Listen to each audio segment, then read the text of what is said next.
guys, it's Mish. Welcome back to my channel where I like to bring you guys along with me as I navigate my faith, fitness, and financial journeys.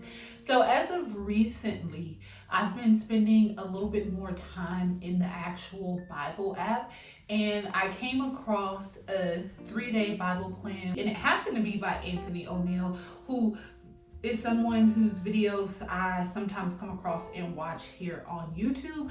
So let's just hop straight into these 3 days.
So for day 2, I was actually out and I did not come into my prayer space and get the chance to sit down and complete that portion. So I actually completed it on the go, and that's one of the things that I do really like about the Bible app, is that it really leaves no room or for there to be any type of excuses as to why you cannot continue with the plans that are outlined. So the scripture for day number 2 was Ecclesiastes chapter 5 verse 10, and says, "He who loves money will not be satisfied with money, nor he who loves wealth with his income. This is also vanity." So this is the ESV version, and this just reminds me that the goal should not be to fall in love with money. I do believe that we are promised an abundant lifestyle, and that comes from the words of God directly.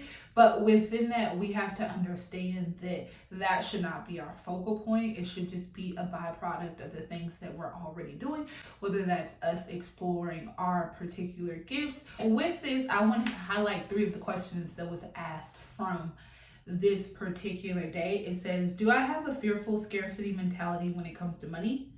What am I afraid of? Number 2, it says, do I feel anxiety or worry when the topic of finances comes up, and why? And then number 3, it says, do I stockpile or hoard things that I don't need or use? What is at the heart of this habit?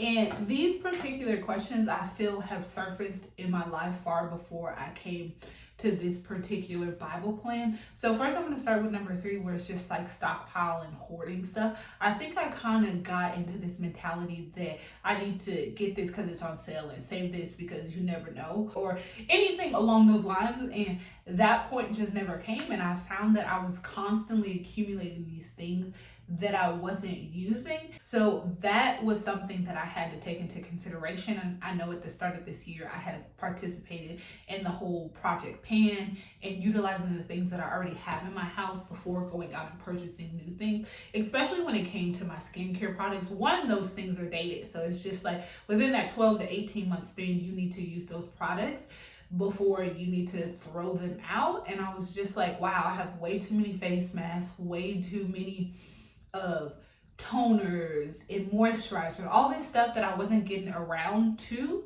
And that was the reality for me. And it's just like, why do I have so many things, especially it being me by myself? And then when the first question, which was, do I have a fearful scarcity mentality when it comes to money, and what am I afraid of? And I do believe that I still do have a scarcity mindset when it comes to money. It is definitely something that I'm working on and changing. And it's just like, I'm not Chicken Little. The world is not ending.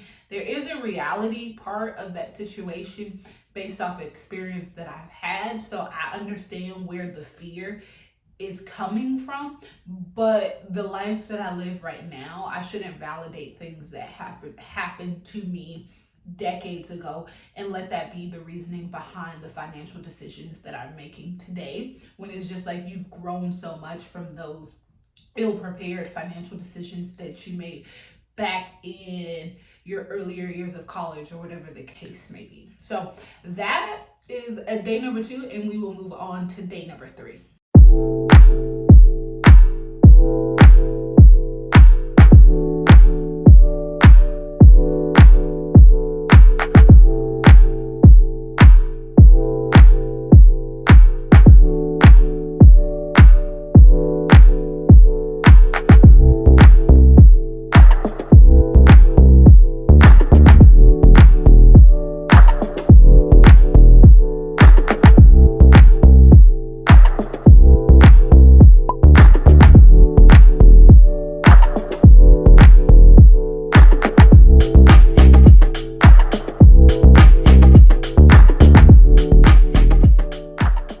So far, I've written the ESV version and then the NIV. So right now I'm writing the King James version. And then afterwards, I'm just going to go through and highlight.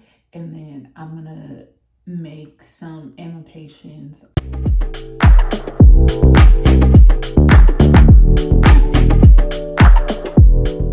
And this is something that I see myself doing a little bit more now that I've come across these plans, especially on my off days. When it comes to my off days, I like to have a little bit more time spent in the Bible and researching and just learning in general, versus my work days where I tend to be a little bit more busier and things tend to be a little bit more hectic. So I want to thank you so much for taking time out of your day to watch my video. I hope that it brought some type of value to you. And let me know in the comments if you would consider doing one of the plans in the Bible app. Now, they range from about 3 days, I think, all the way up to 90 days was what I saw thus far. So it's just like, whatever you're looking for, type in that subject, and I guarantee you somebody has some type of plan that meets your expectations there on the Bible app. I'm going to be completing another one here soon when I get to my off days, which will be another 3-day plan. And I think I will continue to do that for a while, just until I get into the groove of things and where I want to expand it out to maybe like a week or a 2-week plan, or even a 21-day plan. But right now I'm going to stay in the 3 to 4 day range. But you guys take time to enjoy your own journey, and I will catch you guys in the comments into the next video. Bye.